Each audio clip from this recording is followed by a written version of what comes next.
Welcome to the Sleepy Pharmacist. This channel shares calm, factual information about medicines and pharmacology. In this video, you'll hear quiet facts about diabetes drugs designed to help you learn gently and fall asleep. You can listen actively or let the information fade into the background as you rest. Metformin belongs to a class of compounds called biguanides. Biguanides are chemically distinct from several other oral glucose-lowering drug classes.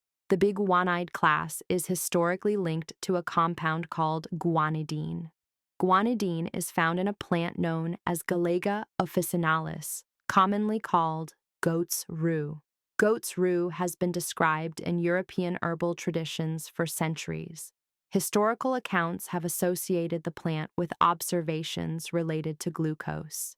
Metformin was synthesized in the early 1920s. Early chemical work on biguanides helped establish the basis for later medical use. A French physician named Jean Stern published early human studies of metformin in the 1950s. Stern is commonly associated with the name glucophage, which is often translated as glucose eater. Metformin containing medicines entered use in parts of Europe in the 1960s. European availability preceded approval in the United States by several decades. The United States Food and Drug Administration approved metformin in 1994. Metformin entered the United States market under the brand name glucophage in the mid-1990s. Metformin is commonly described as influencing glucose production in the liver, a process often referred to as hepatic gluconeogenesis. At the cellular level, metformin has been studied for effects on mitochondrial respiratory chain complex 1, although findings can differ depending on experimental conditions. Regulatory caution in the United States was influenced by experience with another biguanide called fenformin. Fenformin was removed from the United States market in the late 1970s. Fenformin was associated with a higher incidence of lactic acidosis, while metformin has been associated with a lower incidence under typical use conditions described in reference materials. Labeling for metformin includes safety warnings about lactic acidosis, and some drug labels highlight serious risks for emphasis. Insulin is a peptide hormone produced by beta cells in the pancreas. It plays a central role in glucose regulation throughout the body. In the early 1920s, research teams in Toronto produced pancreatic extracts that led to insulin's medical development. Frederick Banting and Charles Best are closely associated with this early work. Early clinical use of insulin began in the early 1920s. Leonard Thompson is widely cited as one of the first people to receive insulin treatment in Toronto. Frederick Banting and John MacLeod received the Nobel Prize in Physiology or Medicine in 1923. The prize recognized work connected to the discovery of insulin. Frederick Banting received the Nobel Prize at a notably young age. He was 32 years old at the time of the award. Insulin binds to receptors on cell surfaces called insulin receptors, which are commonly described as multi-subunit protein complexes. When insulin binds to its receptor, it activates an enzyme called tyrosine kinase. This activation triggers a series of signaling events inside the cell. One result of insulin signaling is the movement of glucose transporters to the cell surface, including glucose transporter type 4. Recombinant human insulin was approved by the Food and Drug Administration in the early 1980s. It is widely described as a landmark genetically engineered pharmaceutical in the United States. Recombinant human insulin was marketed under the brand name Humulin. The name combines the words human and insulin. Insulin Lispro is commonly described as the first rapid-acting insulin analog. It received Food and Drug Administration approval in 1996 under the brand name Humalog. Insulin glargine is a long-acting insulin analog approved in 2000. It was marketed under the brand name Lantus. In late March 2020, several insulin products in the United States transitioned in legal classification from drug status to biologic status. This change aligned insulin with biologic regulatory pathways used for follow-on products. Hypoglycemia is a commonly reported adverse effect across insulin formulations.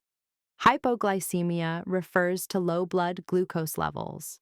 Insulin is classified as a high-alert medication in many hospital safety systems. High-alert medications typically require extra safeguards due to potential for harm. Glucagon-like peptide 1 receptor agonists are a class of glucose-lowering drugs. The full name is glucagon-like peptide 1 receptor agonists, though it is sometimes abbreviated in writing. Glucagon-like peptide 1 receptor agonists enhance insulin secretion in a glucose-dependent manner. This means the effect depends on ambient glucose levels. These drugs also suppress the secretion of glucagon.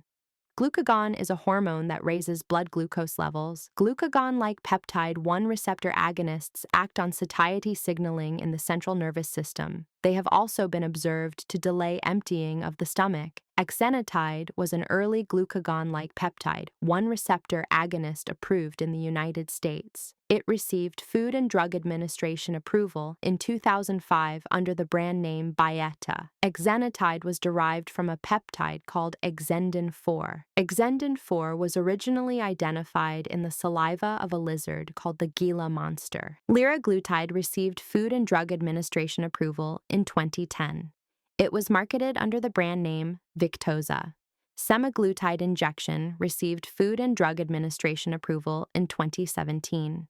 The injectable form was marketed under the brand name Ozempic. The Food and Drug Administration documented shortages for semaglutide beginning in August 2022. Increased demand contributed to supply constraints. Labeling for glucagon-like peptide 1 receptor agonists includes a highlighted warning regarding thyroid tumors. A type of thyroid tumor called medullary thyroid carcinoma was observed in rodent studies. The relevance of rodent thyroid tumor findings to humans remains uncertain. Regulatory labeling commonly notes this uncertainty. Sodium glucose cotransporter 2 inhibitors are a class of glucose-lowering drugs. Their mechanism involves the kidneys. These drugs block a protein called sodium glucose cotransporter 2. This protein is located in the proximal tubules of the kidneys. By blocking this transporter, the drugs promote the excretion of glucose in the urine. This reduces the amount of glucose reabsorbed into the bloodstream. The development of sodium glucose cotransporter 2 inhibitors traces back to a compound called phlorizin. Phlorizin was isolated from apple tree bark in the 19th century. The glucose-related effects of phlorizin were described in 19th century experiments. These observations preceded modern drug development by many decades. Canagliflozin was the first sodium glucose cotransporter 2 inhibitor approved in the United States. It received Food and Drug Administration approval in March 2013 under the brand name Invokana. Empagliflozin received Food and Drug Administration approval in August 2014. It was marketed under the brand name Jardiance. Dapagliflozin is another sodium glucose cotransporter 2 inhibitor. It is marketed under the brand name Farxiga. Sodium glucose cotransporter 2 inhibitor labeling includes warnings for diabetic ketoacidosis. Some reported cases occurred with blood glucose levels that were not markedly elevated. Ketoacidosis with near-normal glucose levels is sometimes called euglycemic diabetic ketoacidosis. The prefix EU is commonly described as meaning normal or good. Sodium glucose cotransporter 2 inhibitor labeling also includes warnings for genital mycotic infections. Mycotic infections are caused by fungi. Dipeptidyl peptidase 4 inhibitors are another class of glucose-lowering drugs. They work by prolonging the activity of hormones called incretins. Incretins are hormones released from the gut after eating. 2 commonly discussed incretins are glucagon-like peptide 1 and glucose-dependent insulinotropic polypeptide. Dipeptidyl peptidase 4 is an enzyme that breaks down incretins. Inhibiting this enzyme can prolong incretin activity in the body. Sitagliptin was an early dipeptidyl peptidase 4 inhibitor approved in the United States. It received Food and Drug Administration approval in October 2006. Sitagliptin is marketed under the brand name Januvia. The name is commonly described as referencing the Roman god Janus. Dipeptidyl peptidase 4 inhibitors increase endogenous glucagon-like peptide 1 levels by a modest amount. This increase is often smaller than that seen with receptor agonist drugs in many studies. Differences in glucagon-like peptide 1 elevation contribute to distinctions between drug classes. Dipeptidyl peptidase 4 inhibitors increase endogenous hormone levels rather than directly activating receptors. Other dipeptidyl peptidase 4 inhibitors include saxagliptin, linagliptin, and alogliptin. These agents have received regulatory approval in multiple jurisdictions. The discovery of insulin in the early 20th century changed the outlook for diabetes and is widely described as a major milestone in medical history. Before insulin became available, severe dietary restriction was used to manage elevated blood glucose. Historical accounts describe very low-calorie and low-carbohydrate diets. Leonard Thompson is widely cited as one of the earliest recipients of insulin. He lived for more than a decade after his initial injection in the 1920s. Early insulin preparations were derived from animal pancreases, including pigs and cattle. These animal-derived insulins were used for many years before recombinant insulin became available. Porcine insulin differs from human insulin by 1 amino acid. Bovine insulin differs from human insulin by 3 amino acids. Recombinant human insulin was developed using genetic engineering techniques in the early 1980s. This enabled production of human insulin in microorganisms.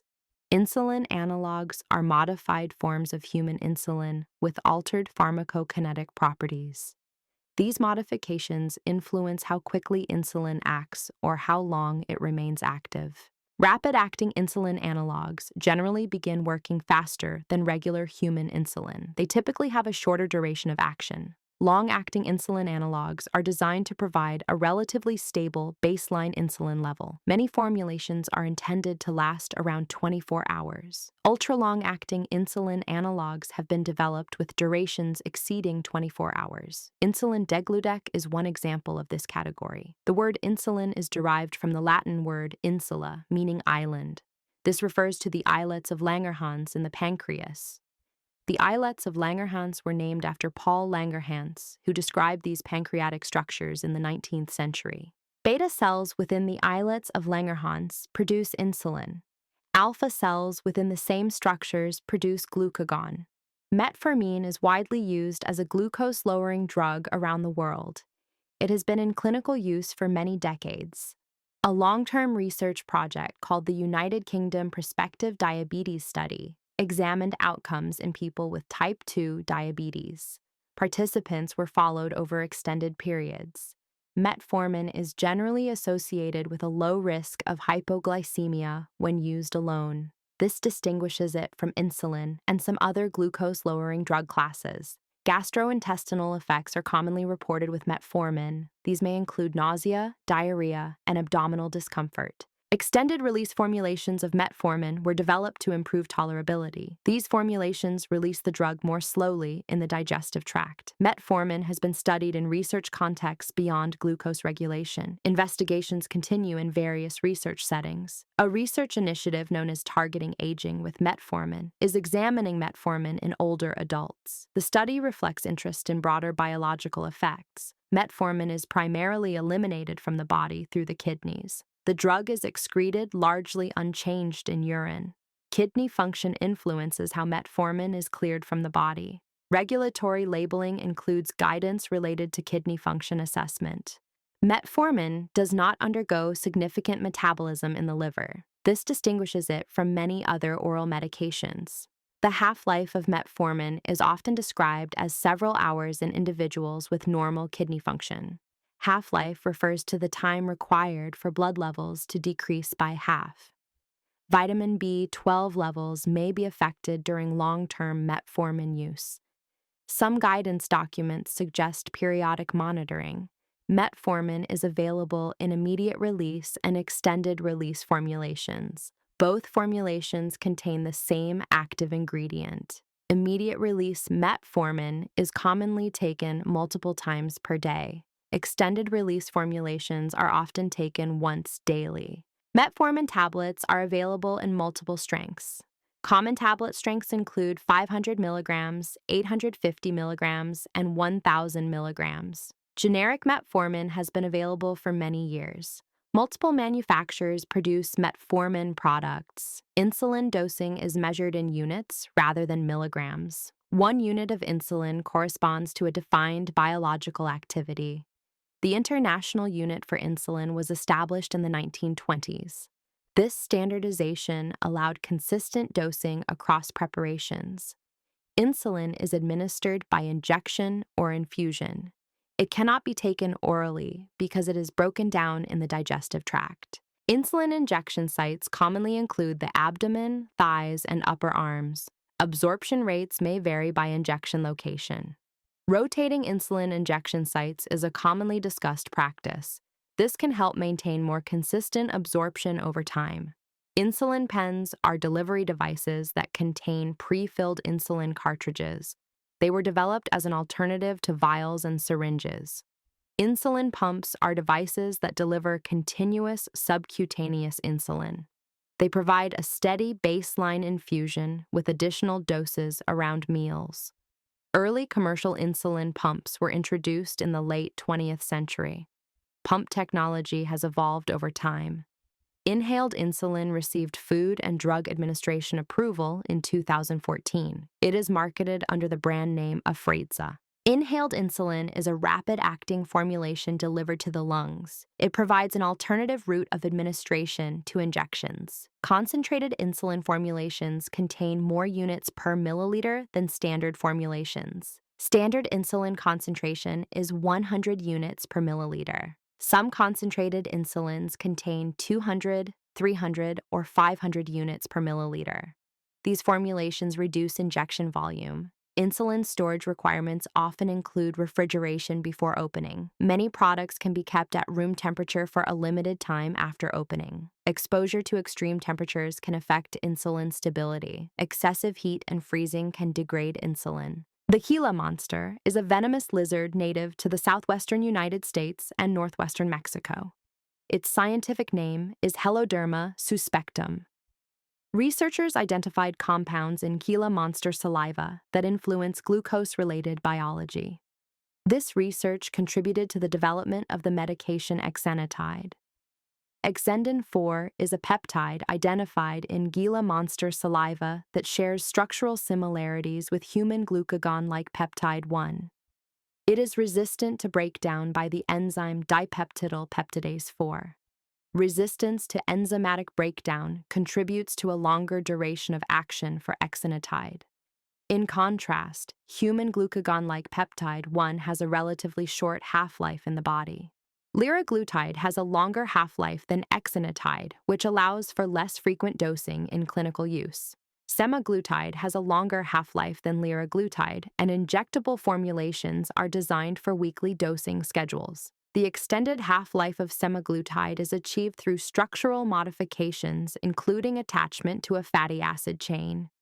The fatty acid chain allows semaglutide to bind to albumin in the blood, and albumin binding slows elimination from the body. Oral semaglutide received Food and Drug Administration approval in September 2019 and is marketed under the brand name Rybelsus. Oral semaglutide was among the earlier glucagon-like peptide 1 receptor agonists available in tablet form, and absorption requires specialized formulation approaches. Oral semaglutide tablets contain an absorption enhancer called sodium salcaprosate, which facilitates uptake across the gastrointestinal lining. Absorption of oral semaglutide is influenced by stomach contents and fluid intake, and labeling materials describe conditions that affect absorption. Tirzepatide is an agent that activates 2 receptor types.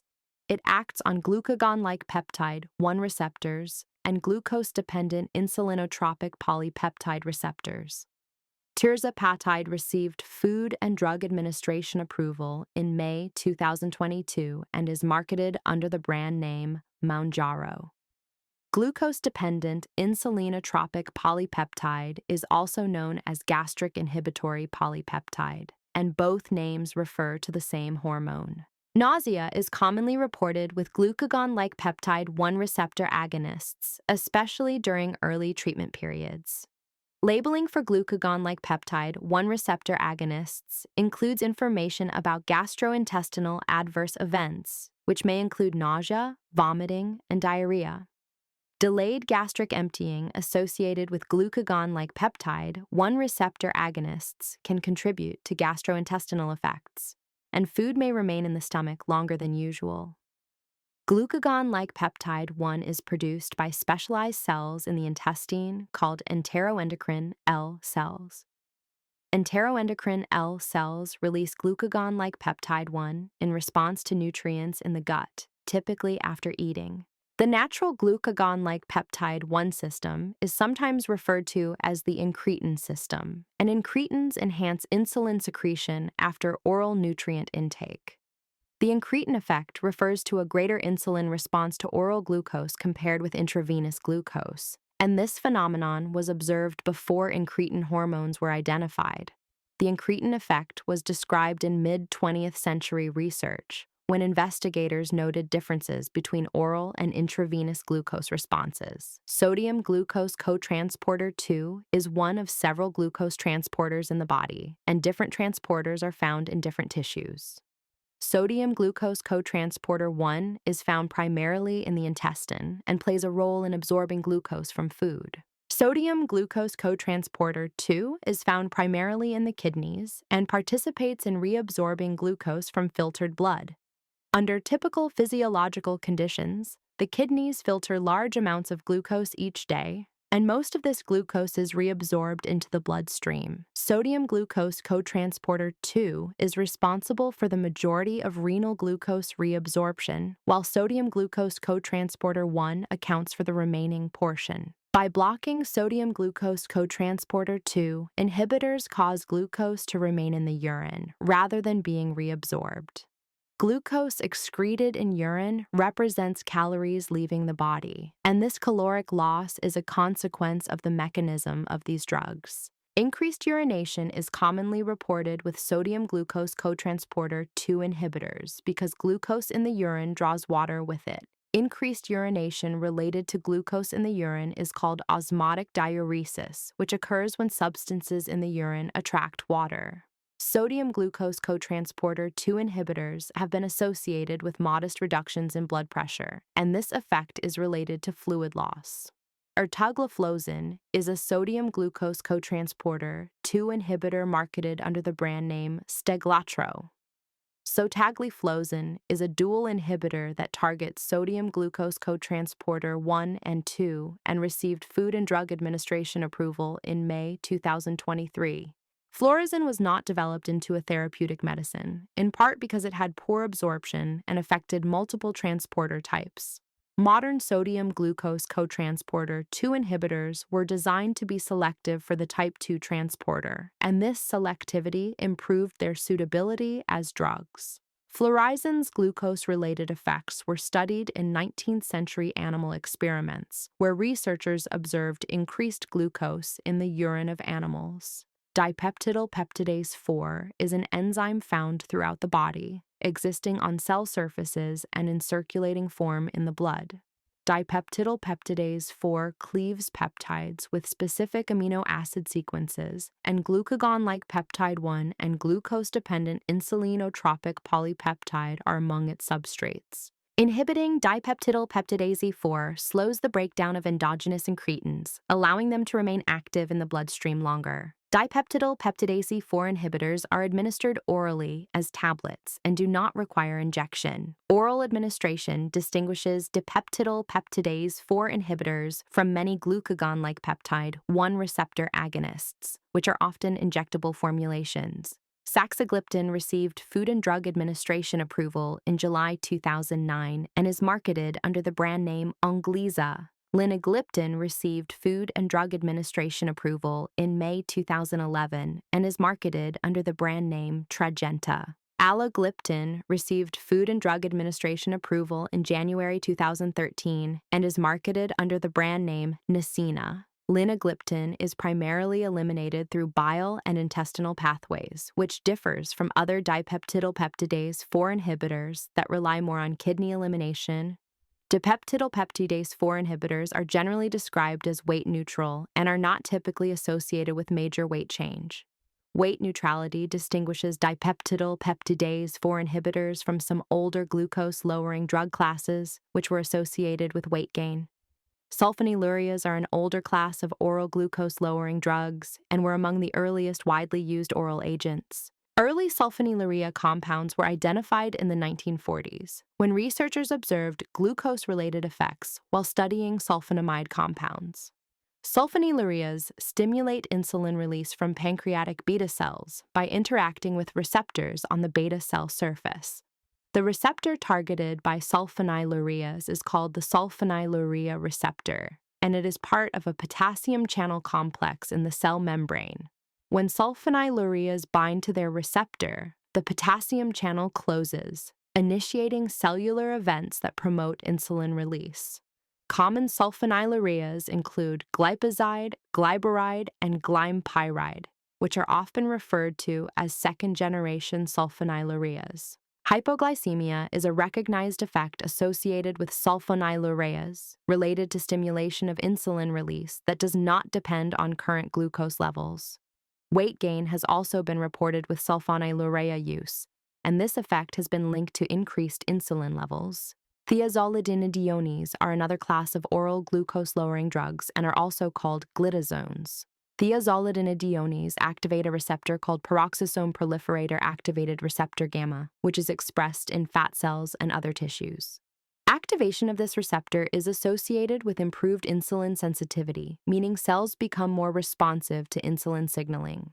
Pioglitazone is a thiazolidinedione that received Food and Drug Administration approval in 1999 and is marketed under the brand name Actos. Rosiglitazone is another thiazolidinedione approved in 1999 and is marketed under the brand name Avandia. Troglitazone was an early thiazolidinedione approved in the United States in 1997, and it was later withdrawn due to liver safety concerns. Fluid retention has been reported with thiazolidinedione use, which can lead to swelling in peripheral tissues. Weight gain has also been observed with thiazolidinediones, and part of this weight change is related to fluid retention. Thiazolidinediones typically have a delayed onset of glucose-related effects, reflecting their mechanism involving changes in gene expression. Alpha-glucosidase inhibitors are oral glucose-lowering drugs that act in the intestine and slow the digestion of carbohydrates. Alpha-glucosidase is an enzyme in the small intestine that breaks down complex carbohydrates, converting starches and disaccharides into glucose. Inhibiting alpha-glucosidase slows glucose absorption after meals, leading to a more gradual rise in blood glucose. Acarbose is an alpha-glucosidase inhibitor that received Food and Drug Administration approval in 1995 and is marketed under the brand name Precose. Miglitol is another alpha-glucosidase inhibitor approved in 1996 and is marketed under the brand name Glycet. Gastrointestinal effects are commonly reported with alpha-glucosidase inhibitors and may include flatulence, bloating, and diarrhea. These gastrointestinal effects occur because undigested carbohydrates reach the lower intestine, where bacteria in the colon ferment them.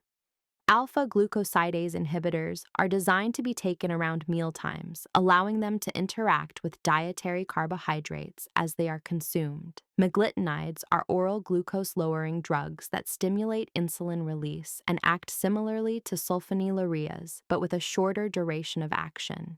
Repaglynide is a meglitinide that received Food and Drug Administration approval in 1997 and is marketed under the brand name Prandin. Nataglinide is another meglitinide approved in 2000 and is marketed under the brand name Starlix. Meglitinides have a short duration of action that targets post-meal glucose changes, and their timing is coordinated with food intake. The short duration of action of meglitinides may reduce hypoglycemia between meals, although hypoglycemia remains a possible effect. Bile acid sequestrants were originally developed for cholesterol lowering, and one agent in this class has also shown glucose-related effects. Colesevelam received Food and Drug Administration approval for glucose-related indications in January 2008 and is marketed under the brand name Welchol. The mechanism by which colesevelam influences glucose is not fully understood, and proposed mechanisms involve gut hormones and hepatic glucose processes. Bromocriptine is a dopamine receptor agonist originally used for other medical purposes, and a specific formulation was approved for glucose-related indications in May 2009. A quick-release formulation of bromocriptine for glucose-related use is marketed under the brand name Cycloset and is typically administered in the morning. Bromocriptine's glucose-related effects may involve circadian rhythm pathways, as dopamine signaling influences metabolic regulation in the brain. Pramlintide is an injectable analog of the hormone amylin, which is co-secreted with insulin from pancreatic beta cells. Pramlintide received Food and Drug Administration approval in March 2005 and is marketed under the brand name Simlin. Amylin slows gastric emptying and suppresses glucagon after meals, and pramlintide is designed to mimic these effects. Pramlintide is used alongside insulin in clinical settings and is not typically used alone. Combination products contain 2 or more glucose-lowering agents in a single tablet, and these products are intended to simplify administration. Many combination products include metformin as one component, combined with agents from several other drug classes. Examples of metformin combinations include metformin with sitagliptin and metformin with empagliflozin, which involve multiple pharmacological mechanisms. The combination of metformin and sitagliptin is marketed under the brand name Janumet and was approved in 2007. The combination of metformin and empagliflozin is marketed under the brand name Synjardy and combines a biguanide with a sodium glucose cotransporter 2 inhibitor. Fixed-dose combination products include multiple active components, and each component contributes to the overall pharmacological effect. Insulin products are available in formulations with different onset and duration characteristics, describing how quickly insulin acts and how long it lasts. Rapid-acting insulin analogs include insulin lispro, insulin aspart, and insulin glulicine, and they are designed to begin working soon after administration. Insulin aspart received Food and Drug Administration approval in June 2000 and is marketed under the brand name Novolog. Insulin glulicine received Food and Drug Administration approval in April 2004 and is marketed under the brand name Apidra. Rapid-acting insulin analogs typically reach peak activity within a few hours, and their effects generally last several hours. Regular human insulin is classified as short-acting insulin and has a slower onset compared with rapid-acting insulin analogs. Regular human insulin typically begins working within about 30 to 60 minutes, with peak activity occurring within a few hours. The duration of action of regular human insulin is typically several hours, which is longer than that of rapid-acting insulin analogs. Intermediate-acting insulin includes a formulation known as neutral protamine hagedorn insulin, which has been used for many decades. Neutral protamine hagedorn insulin was developed in the 1940s and uses protamine to slow insulin absorption after injection.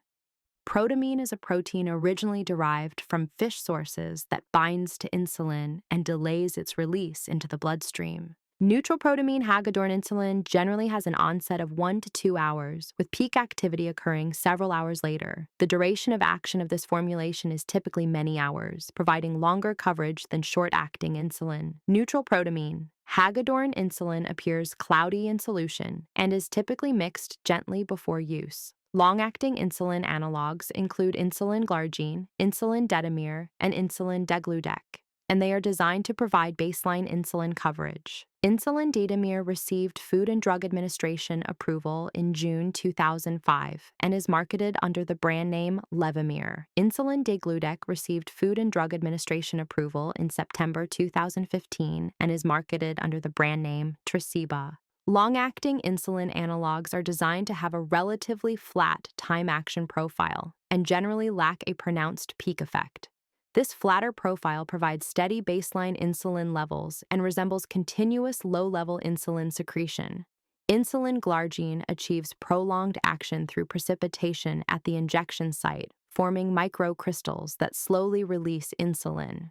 Insulin detamere achieves prolonged action through binding to albumin, enabled by a fatty acid chain attached to the molecule. Insulin degludec forms multi-hexamer chains after injection, and these structures gradually release insulin over an extended period.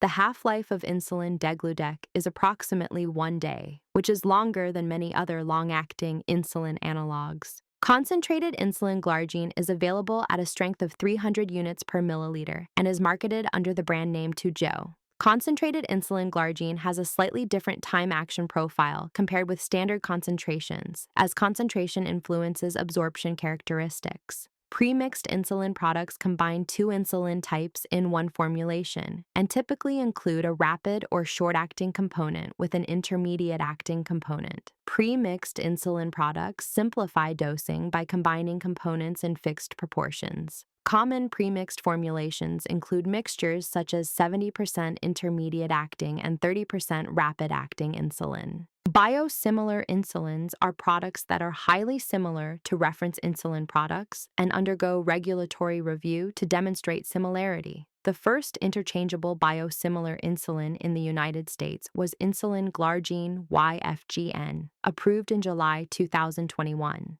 Interchangeable biosimilars may be substituted for the reference product at the pharmacy, and this designation requires additional regulatory evidence.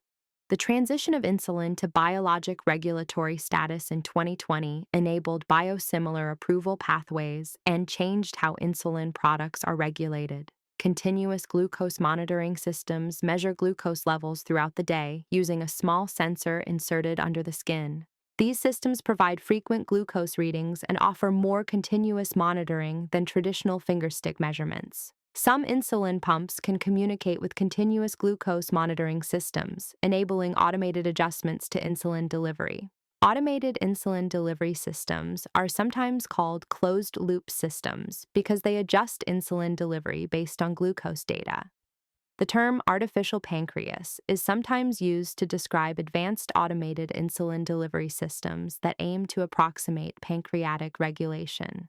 The first hybrid closed-loop system received Food and Drug Administration approval in September 2016 and was the Medtronic MiniMed 670G system. Hybrid closed-loop systems still require some user input, and fully autonomous systems continue to be developed. Smart insulin pens can record injection data and connect to smartphone applications, helping track insulin use. The development of glucose-lowering drugs spans more than a century, evolving from insulin discovery to modern multi-receptor agonists. Each class of glucose-lowering drugs has a distinct mechanism, with some increasing insulin secretion, others improving insulin sensitivity, and others promoting glucose excretion. The pancreas is an organ located behind the stomach and has both digestive and hormone-secreting functions. The endocrine portion of the pancreas consists of clusters of cells called islets, which contain multiple specialized cell types. Beta cells make up a large proportion of pancreatic islet cells and are responsible for producing insulin. Alpha cells represent another major islet cell type and produce glucagon. Delta cells are also found in pancreatic islets and produce somatostatin, a hormone that influences other endocrine cells. Pancreatic polypeptide cells are present in the islets and produce pancreatic polypeptide, which has regulatory roles in digestion and metabolism. The islets of Langerhans represent a small fraction of total pancreatic mass, while most of the pancreas produces digestive enzymes. Insulin and glucagon have opposing effects on blood glucose, with insulin lowering glucose and glucagon raising it. The balance between insulin and glucagon contributes to stable blood glucose levels, and this balance changes with nutritional state. After eating, insulin secretion generally increases and glucagon secretion decreases, promoting glucose uptake and storage. During fasting, insulin secretion generally decreases and glucagon secretion increases, promoting glucose release from stored sources. The liver is a major target for both insulin and glucagon and plays a central role in glucose metabolism. The liver stores glucose as glycogen, and glycogen can be broken down to release glucose when needed. The process of breaking down glycogen to release glucose is called glycogenolysis, and glucagon is commonly associated with promoting this process. The process of building glycogen from glucose is called glycogenesis, and insulin is commonly associated with promoting this process. The liver can also produce new glucose from non-carbohydrate sources through a process called gluconeogenesis. Gluconeogenesis uses substrates such as amino acids, lactate, and glycerol, which can be converted into glucose through enzymatic reactions. Metformin's primary mechanism is commonly described as reducing hepatic gluconeogenesis, decreasing glucose production by the liver. Muscle tissue is another important site for glucose uptake, and skeletal muscle accounts for a substantial portion of glucose disposal after meals. Insulin promotes glucose uptake into muscle cells, where glucose can be used for energy or stored as glycogen. Adipose tissue, commonly called fat tissue, also responds to insulin, which promotes fat storage and inhibits fat breakdown. Insulin resistance refers to a reduced response to insulin in target tissues, meaning higher insulin levels are needed to achieve similar effects. Insulin resistance can occur in the liver, muscle, and adipose tissue, and is a characteristic feature of type 2 diabetes. Metformin and thiazolidinediones are sometimes called insulin sensitizers because they improve the body's response to insulin in many studies. Drugs that stimulate insulin secretion are sometimes called insulin secretagogues, and sulfonylureas and meglitinides fall into this category. The glucose-dependent insulin secretion associated with glucagon-like peptide 1 receptor agonists differs from sulfonylureas, with the effect generally diminishing when glucose levels are low. This glucose-dependent action is associated with a lower risk of hypoglycemia compared with some other drug classes because the effect tends to decrease as glucose falls. The kidneys also play a role in glucose regulation beyond filtering and reabsorbing glucose, and they can produce glucose through gluconeogenesis. Renal gluconeogenesis contributes to overall glucose production in the body, though the liver is typically considered the primary site of gluconeogenesis. The threshold for glucose appearing in urine is called the renal threshold, and above this blood glucose level, glucose can appear in the urine. In people without diabetes, the renal threshold is often cited as around 180 milligrams per deciliter, with most filtered glucose reabsorbed below this level. Sodium glucose cotransporter 2 inhibitors lower the effective renal threshold, allowing glucose to appear in the urine at lower blood glucose levels. Hemoglobin A1C is a laboratory measurement used to assess average blood glucose over time and reflects glucose levels over roughly 2 to 3 months. Hemoglobin A1C measures the percentage of hemoglobin with glucose attached, with higher blood glucose generally leading to higher hemoglobin A1C values. Hemoglobin is a protein in red blood cells that carries oxygen, and glucose attaches to hemoglobin through a non-enzymatic process called glycation. Red blood cells typically live for about 120 days, which is why hemoglobin A1C reflects longer-term glucose levels. Fasting plasma glucose is another measurement used to assess glucose levels and is measured after an overnight fast. Oral glucose tolerance testing involves measuring glucose levels after consuming a glucose solution, with blood samples taken at defined intervals. The glucose solution used in standard oral glucose tolerance testing typically contains 75 grams of glucose, providing a standardized challenge. Continuous glucose monitoring provides a more complete picture of glucose patterns and can reveal fluctuations that single measurements may miss. Time in range is a metric derived from continuous glucose monitoring data and refers to the percentage of time glucose levels remain within a defined range. Glucose variability describes fluctuations in glucose levels throughout the day, with high variability, meaning glucose levels swing widely between highs and lows. Postprandial glucose refers to blood glucose levels after eating, with the term postprandial meaning after a meal. Fasting glucose refers to blood glucose levels after a period without eating and is often measured in the morning before breakfast. The dawn phenomenon describes a rise in blood glucose in the early morning hours and is associated with hormonal changes before waking. Cortisol and growth hormone are among the hormones that rise in the early morning and can increase glucose production. The Somogyi effect describes rebound high blood glucose following an episode of low blood glucose and is named after Michael Somogyi. Hypoglycemia occurs when blood glucose falls below normal levels, and symptoms may include shakiness, sweating, and confusion. Severe hypoglycemia can impair cognitive function and may require assistance from another person to resolve. Glucagon can be used to raise blood glucose during severe hypoglycemia and is available in injectable and nasal formulations.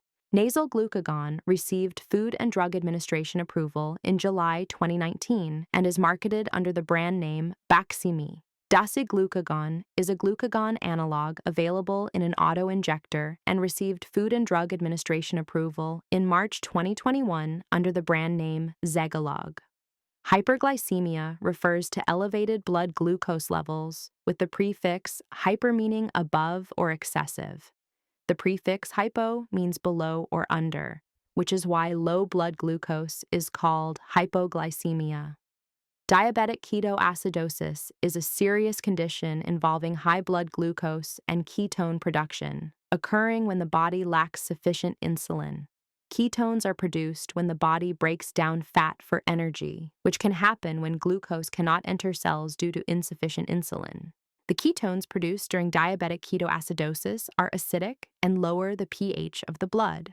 Hyperosmolar hyperglycemic state is another serious condition involving very high blood glucose and is characterized by severe dehydration. Hyperosmolar hyperglycemic state typically occurs without significant ketone production and differs from diabetic ketoacidosis in this respect. Type 1 diabetes is characterized by autoimmune destruction of pancreatic beta cells, with insulin production becoming severely reduced or absent. Type 2 diabetes is characterized by insulin resistance and relative insulin deficiency, with beta cells still producing insulin but not enough to overcome resistance. Gestational diabetes refers to diabetes first identified during pregnancy and often resolves after delivery. Latent autoimmune diabetes in adults shares features of both type 1 and type 2 diabetes and involves autoimmune beta cell destruction with slower progression. Monogenic diabetes results from mutations in single genes and accounts for a small proportion of diabetes cases. Maturity-onset diabetes of the young is a form of monogenic diabetes that involves mutations affecting pancreatic beta cell function. Neonatal diabetes is another form of monogenic diabetes and typically presents within the first 6 months of life. The distinction between diabetes types can influence which glucose-lowering therapies are considered, and type 1 diabetes generally requires insulin. Insulin has been used for over a century and remains essential for many people with diabetes. The World Health Organization includes insulin on its list of essential medicines, identifying it as a priority treatment for global health needs. The World Health Organization was founded in 1948 and functions as a specialized agency of the United Nations. World Diabetes Day is observed on November 14th each year, corresponding to Frederick Banting's birthday. Frederick Banting was born on November 14, 1891, and grew up in Alliston, Ontario, Canada. Banting served as a medical officer during World War I and was wounded at the Battle of Cambrai in 1918. Charles Best was a medical student when he assisted Banting with insulin research and was 22 years old at the time.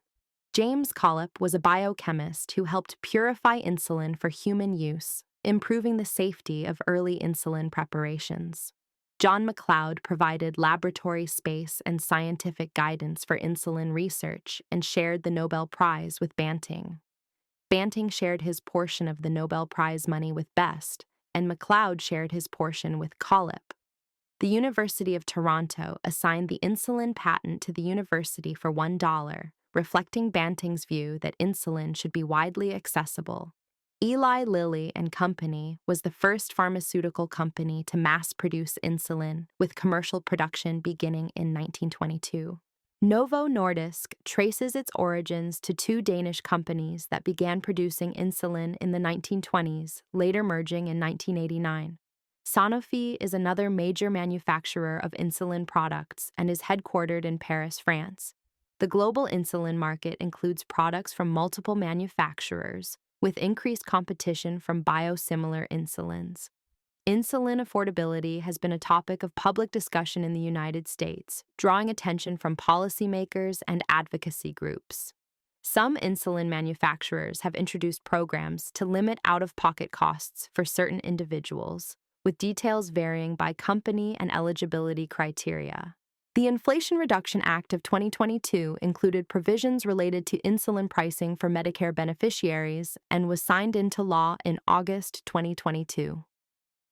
Metformin is available as a generic medication at relatively low cost, contributing to its widespread global use. The World Health Organization also includes metformin on its list of essential medicines, identifying both insulin and metformin as essential treatments. Newer glucose-lowering drug classes, such as glucagon-like peptide 1 receptor agonists, are generally more expensive than older drugs, with pricing varying by country and insurance coverage. The development of new pharmaceutical products involves extensive research and clinical testing and typically takes many years and significant investment. Clinical trials for glucose-lowering drugs evaluate safety and effectiveness and progress through multiple phases before regulatory submission.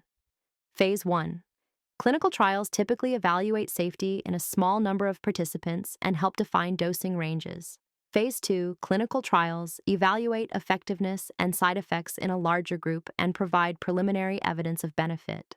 Phase 3, clinical trials are large-scale studies comparing new drugs to existing therapies or placebo and provide primary evidence for regulatory approval. Post-marketing surveillance continues after a drug is approved and monitors for adverse effects that may not appear during clinical trials. Cardiovascular outcome trials became a regulatory requirement for many new glucose-lowering drugs after 2008. This guidance followed concerns about cardiovascular safety of certain glucose-lowering drugs and led to increased scrutiny of cardiovascular effects. Cardiovascular outcome trials assess effects on major cardiovascular events such as heart attack, stroke, and cardiovascular death. Several glucagon-like peptide 1 receptor agonists have been studied in cardiovascular outcome trials, with findings informing regulatory labeling. Several sodium glucose cotransporter 2 inhibitors have also been studied in cardiovascular outcome trials, including studies examining heart failure outcomes. Heart failure is a condition in which the heart cannot pump blood effectively and can result from various underlying causes. Heart failure with reduced ejection fraction and heart failure with preserved ejection fraction are two broad categories, with ejection fraction referring to the percentage of blood pumped with each heartbeat. Some sodium glucose cotransporter 2 inhibitors have received regulatory approval for indications related to heart failure based on dedicated clinical trials. Dapagliflozin received Food and Drug Administration approval for heart failure with reduced ejection fraction in May 2020, expanding its labeled indications. Empagliflozin received Food and Drug Administration approval for heart failure in August 2021, including reduced and preserved ejection fraction. Some sodium glucose cotransporter 2 inhibitors have also been studied for kidney-related outcomes, with clinical trials examining effects on kidney function over time. Dapagliflozin received Food and Drug Administration approval for chronic kidney disease in April 2021 based on a kidney outcomes trial. The mechanisms by which sodium glucose cotransporter 2 inhibitors affect the heart and kidneys remain areas of ongoing research. Proposed mechanisms include effects on blood pressure, fluid balance, and cellular energy metabolism, with the relative contribution of each still under investigation. Semaglutide has been studied in clinical trials for indications beyond glucose lowering, and some formulations have received approval for weight management. Semaglutide for weight management is marketed under a different brand name than semaglutide for glucose lowering, with the weight management formulation called Wegovy. Wegovy received Food and Drug Administration approval in June 2021 as an adjunct to diet and physical activity. Liraglutide also has a formulation approved for weight management and is marketed under the brand name Saxenda. Saxenda received Food and Drug Administration approval in December 2014 for chronic weight management. Tirzepatide received Food and Drug Administration approval for weight management in November 2023 and is marketed under the brand name Zepbound for this indication. The dual receptor activity of tirzepatide distinguishes it from single-target glucagon-like peptide 1 receptor agonists, as it activates both glucagon-like peptide 1 and glucose-dependent insulinotropic polypeptide receptors. Retatrutide is an investigational agent that targets 3 receptors, including glucagon-like peptide 1, glucose-dependent insulinotropic polypeptide, and glucagon receptors. Triple receptor agonists are an active area of pharmaceutical research, with multiple companies investigating agents with this mechanism. Orforglipron is an investigational oral glucagon-like peptide 1 receptor agonist that is a small molecule rather than a peptide-based drug. Small molecule glucagon-like peptide 1 receptor agonists may offer manufacturing advantages compared with peptide-based drugs because they use different production methods. The pharmaceutical pipeline for glucose-lowering drugs includes agents with diverse mechanisms of action, and research continues to explore new approaches. Insulin was originally extracted from animal pancreases in large-scale operations, with many pig and cattle pancreases required to produce small quantities. Slaughterhouses provided pancreatic tissue for early insulin production, and pharmaceutical companies established supply chains with meat processing facilities. The transition from animal-derived to recombinant human insulin occurred over several years, with both types available during the transition period. Recombinant deoxyribonucleic acid technology enabled the production of human insulin in bacteria that were modified to contain the human insulin gene. Escherichia coli was among the first organisms used to produce recombinant human insulin and can be grown in large fermentation systems.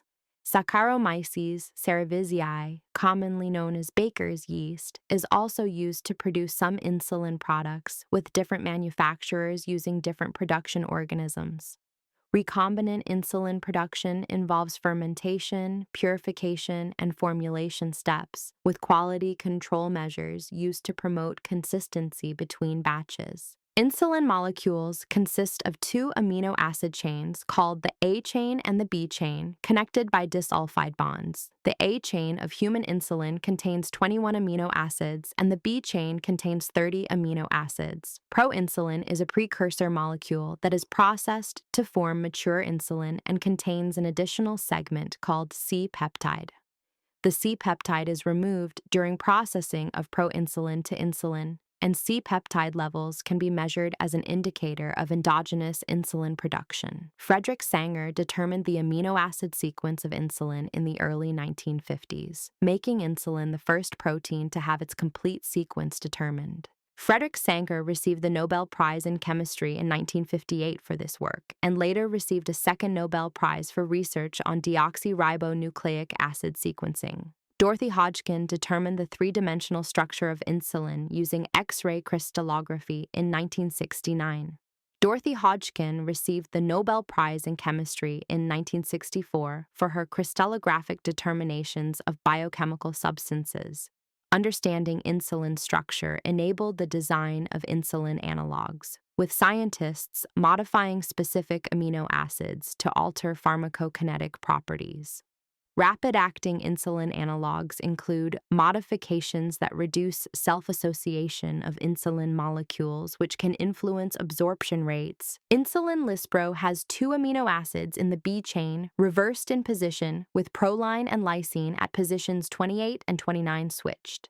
Insulin aspart has a single amino acid substitution in the B chain, with proline at position 28 replaced with aspartic acid. Insulin glulicine has 2 amino acid substitutions in the B chain, with asparagine at position 3 replaced with lysine, and lysine at position 29 replaced with glutamic acid. These modifications reduce the tendency of insulin molecules to form hexamers, which are clusters of 6 insulin molecules. Insulin is stored in pancreatic beta cells as hexamers containing zinc ions, with the hexamer form being more stable than individual molecules. After injection, hexamers dissociate into individual molecules before absorption, and this dissociation step can slow the onset of action. By reducing hexamer formation, rapid-acting analogs are absorbed more quickly, allowing individual molecules to enter the bloodstream faster.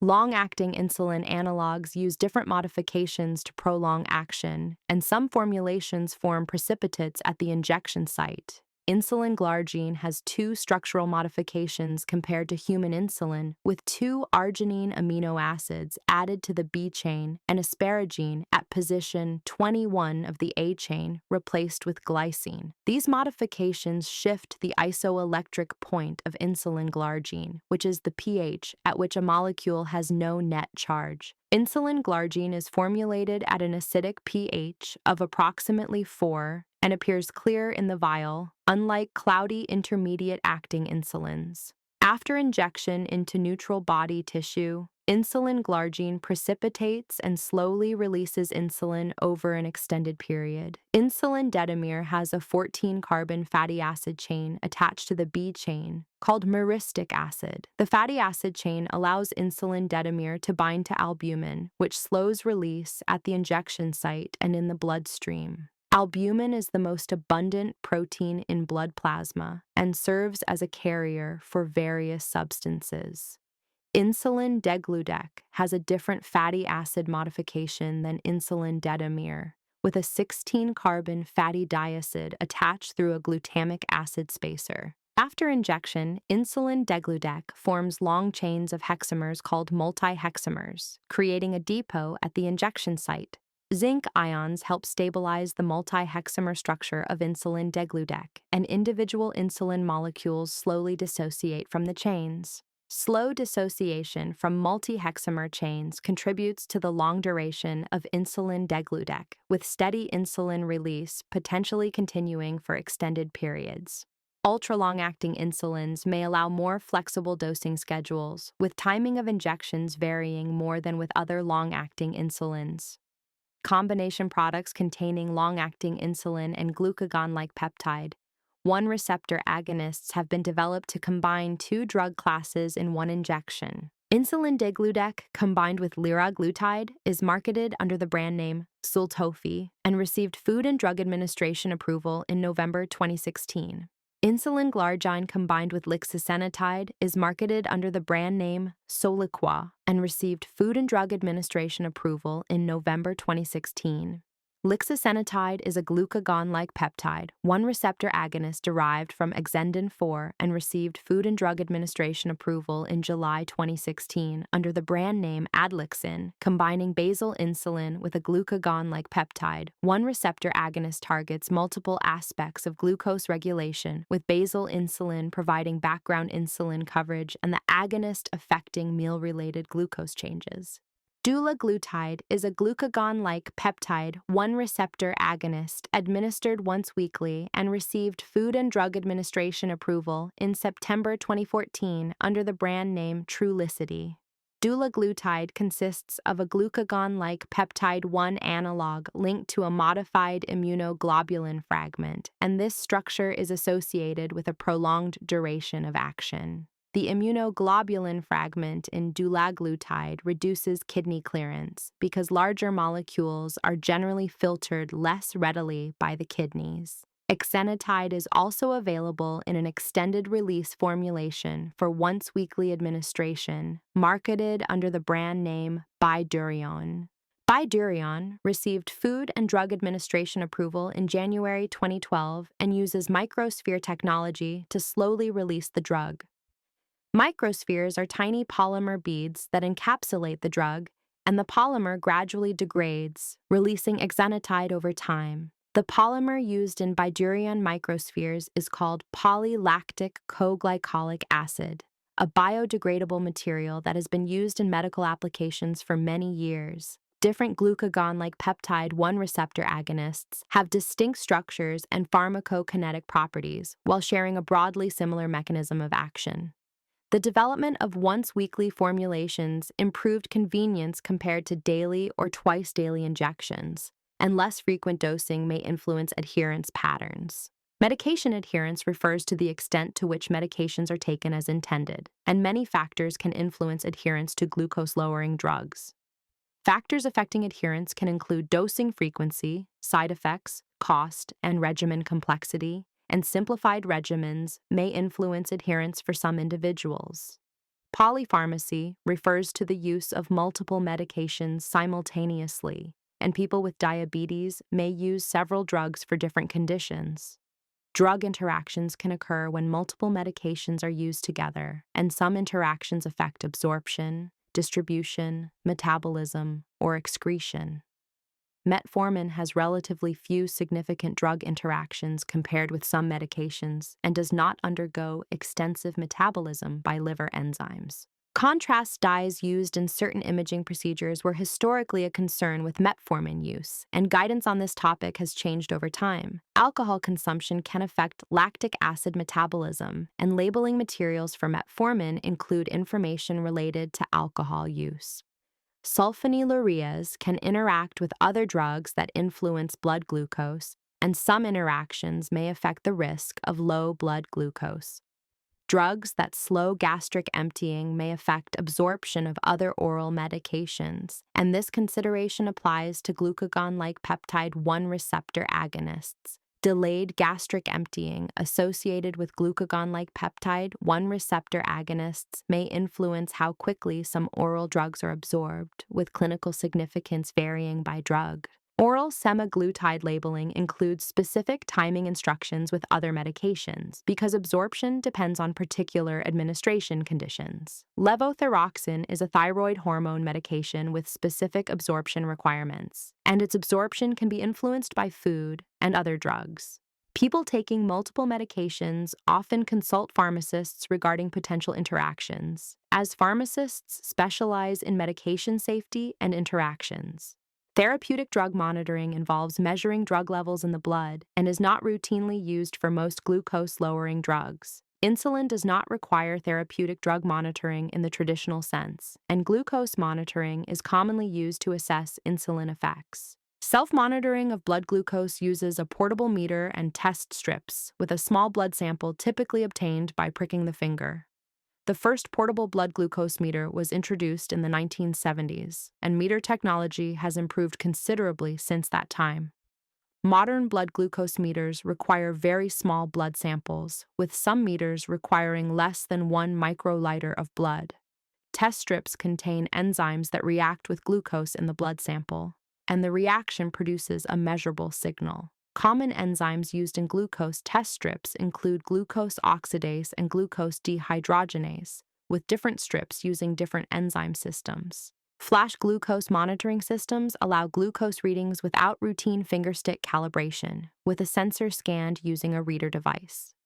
The Freestyle Libre system was the first flash glucose monitoring system approved in the United States and received Food and Drug Administration approval in September 2017. Continuous glucose monitoring sensors measure glucose in interstitial fluid, which is the fluid between cells in body tissues. Glucose levels in interstitial fluid lag slightly behind blood glucose levels, often described as 5 to 15 minutes. The lag time between interstitial and blood glucose is relevant during rapidly changing glucose levels, and readings may not fully reflect current blood glucose during rapid changes. Some continuous glucose monitoring systems have received regulatory approval for insulin dosing decisions, which requires demonstration of accuracy and reliability. Continuous glucose monitoring data can be shared with healthcare providers, and remote monitoring allows review of glucose patterns between visits.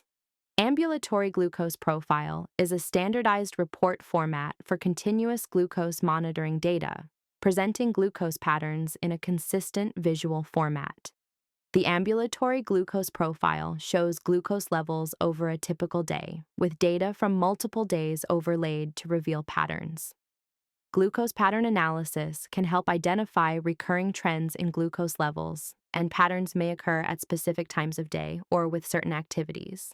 Nocturnal glucose patterns refer to glucose levels during sleep, and continuous glucose monitoring can reveal overnight events. Glucose data can be uploaded to cloud-based platforms that allow data storage and long-term analysis. Some glucose monitoring systems can send alerts for high or low glucose levels, with thresholds that can be customized. Predictive alerts use trend information to warn of impending high or low glucose, with the system estimating where glucose levels may be heading. Caregivers can receive remote notifications from some glucose monitoring systems, allowing monitoring of glucose levels from a distance.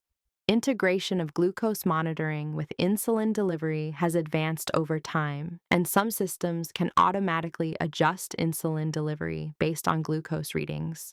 Automated insulin delivery systems use algorithms to calculate insulin adjustments, considering glucose levels, trends, and insulin already delivered. Control algorithms in automated insulin delivery systems are based on mathematical models that attempt to predict glucose responses to insulin. Proportional integral derivative controllers are one type of algorithm used in automated insulin delivery, and this control method is also used in industrial systems. Model predictive control is another algorithm type used in diabetes technology, using models of glucose dynamics to optimize insulin delivery. The field of diabetes technology continues to evolve, with new devices and systems receiving regulatory approval over time. Interoperability refers to the ability of different devices to work together, and interoperable components can be combined in diabetes management systems. The Food and Drug Administration has established pathways for clearing interoperable diabetes devices, allowing device components to be evaluated separately. Interoperable continuous glucose monitors can work with multiple compatible insulin delivery systems, and users may have more configuration options depending on device compatibility. Do-it-yourself automated insulin delivery systems have been developed by user communities, combining commercially available components with open-source software. The do-it-yourself diabetes technology community shares information through online forums where participants collaborate on software development and troubleshooting. Regulatory agencies have acknowledged the existence of do-it-yourself systems, which are not formally approved and are used outside regulatory frameworks. Smart insulin concepts involve insulin formulations designed to respond to glucose levels, with the goal of increasing activity when glucose is elevated. Glucose-responsive insulin remains an area of research, with various approaches being studied in laboratory and early-stage clinical investigations. One approach to glucose-responsive insulin uses glucose-binding molecules that may release insulin in the presence of higher glucose concentrations. Phenylboronic acid is a glucose-binding molecule studied in smart insulin research, and it can reversibly bind to glucose molecules. Another approach involves insulin encapsulated in glucose-sensitive materials, where the encapsulation may degrade when glucose levels rise. Implantable insulin delivery devices have been developed and studied, and these devices are placed under the skin to deliver insulin over extended periods. Implantable devices present challenges including insulin stability and site reactions, and long-term performance and safety remain important research considerations. Intraperitoneal insulin delivery involves delivering insulin into the abdominal cavity, and this route has been studied as an alternative delivery method. The liver receives insulin directly from the pancreas through the portal vein, and subcutaneous insulin injection does not replicate this delivery pathway. Portal insulin delivery research explores methods to deliver insulin more directly to the liver, with various experimental approaches investigated over time. Islet cell transplantation involves transplanting insulin-producing cells from a donor pancreas, with the cells typically infused into the liver. The Edmonton Protocol, developed in Canada, improved outcomes for islet cell transplantation and was published in the year 2000. Islet cell transplantation requires immunosuppression to prevent rejection because the transplanted cells originate from a donor. Stem cell-derived islet cells are being developed as an alternative to donor islets, and these cells could provide a renewable source of insulin-producing cells. Vertex Pharmaceuticals received Food and Drug Administration approval for a stem cell-derived islet cell product in June 2025, and the product is called Lantidra. Encapsulation strategies aim to protect transplanted cells from immune attack with a barrier surrounding the cells while allowing nutrient and hormone exchange. Macroencapsulation involves placing cells in a larger device, while microencapsulation surrounds individual cells or small clusters with a coating. Gene therapy approaches for diabetes are being researched with the aim of modifying cells to produce insulin or influence beta cell function. Immunotherapy research explores ways to preserve beta cell function in type 1 diabetes, with the goal of slowing autoimmune destruction of these cells. Teplizumab received Food and Drug Administration approval in November 2022, and it was approved to delay the onset of stage 3 type 1 diabetes. Teplizumab is a monoclonal antibody that affects immune cells called T cells, and it modulates immune pathways involved in beta cell destruction. Monoclonal antibodies are laboratory-made proteins that mimic immune system functions, and they can be designed to target specific cells or molecules. The development of teplizumab spanned several decades of research, with studies beginning in the 1980s and continuing through multiple clinical trials. Stage 3 type 1 diabetes refers to the clinical onset of symptoms, while earlier stages describe autoimmune markers without symptoms. Autoantibodies are immune proteins that target the body's own tissues, and several autoantibodies associated with type 1 diabetes have been identified.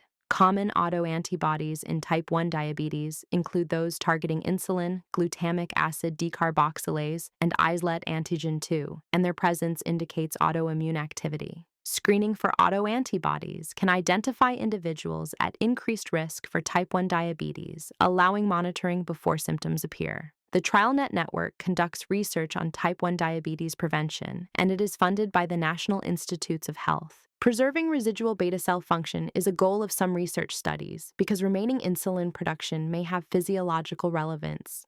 The honeymoon period in type 1 diabetes refers to a temporary phase after diagnosis, during which remaining beta cells may still produce insulin. The honeymoon period typically lasts weeks to months, and autoimmune destruction of beta cells usually continues over time. C-peptide measurement can assess residual beta cell function, with higher C-peptide levels indicating greater endogenous insulin production. Endogenous refers to substances produced within the body, while exogenous refers to substances introduced from outside the body. Endogenous insulin is produced by the body's own beta cells, while exogenous insulin is administered as a medication. Precision medicine approaches aim to tailor medical strategies based on individual characteristics, and genetic factors may influence drug response. Pharmacogenomics studies how genetic variation affects drug response, and some variants may affect drug metabolism or efficacy. Organic cation transporters are involved in metformin uptake and elimination, and genetic variants in these transporters have been studied. The solute carrier 22A1 gene encodes an organic cation transporter in the liver, and variants in this gene have been investigated in relation to metformin. Sulfonylurea response may be influenced by genetic variants in potassium channel genes, which encode components of the sulfonylurea receptor. Maturity onset diabetes of the young caused by glucokinase mutations may show distinct drug response patterns, and genetic testing can identify this subtype. Glucokinase is an enzyme that acts as a glucose sensor in beta cells, and mutations alter the glucose threshold for insulin secretion. Hepatocyte nuclear factor mutations cause other forms of maturity, onset diabetes of the young, and these transcription factors influence beta cell development and function.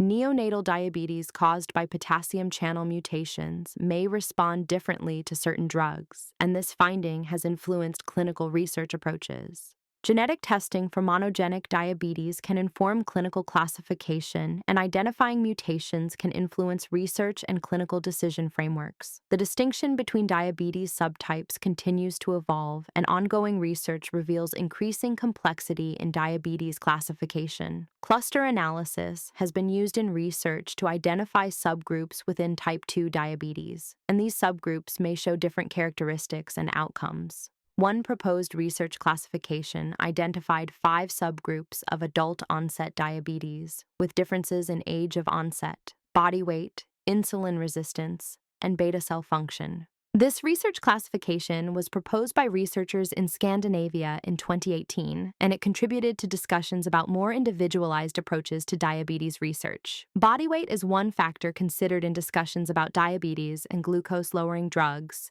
and some drug classes are associated with changes in body weight.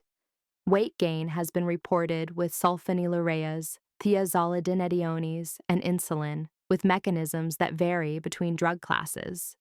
Weight loss has been reported with glucagon-like peptide 1 receptor agonists and sodium glucose cotransporter 2 inhibitors, with the magnitude of this effect varying between specific drugs. Weight neutrality is commonly reported with dipeptidyl peptidase 4 inhibitors and metformin, and these drugs are often associated with minimal weight change. Alpha-glucosidase inhibitors are also generally considered weight neutral, with their effect on body weight typically described as small.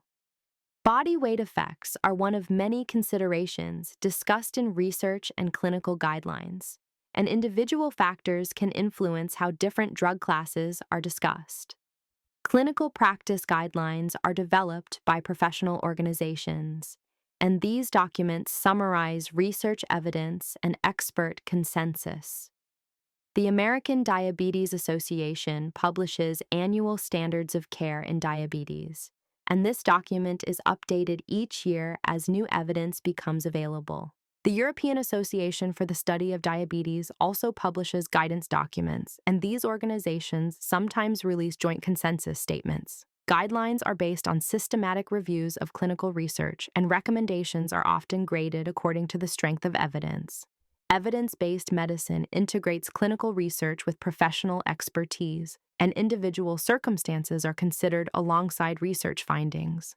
Shared decision-making involves collaboration between healthcare providers and individuals, and personal preferences and values can be discussed during care planning. Health literacy influences how people understand and use health information, and clear communication is important when discussing medications and health concepts. Diabetes self-management education programs provide structured learning about diabetes, and these programs address topics such as monitoring, lifestyle factors, and medications.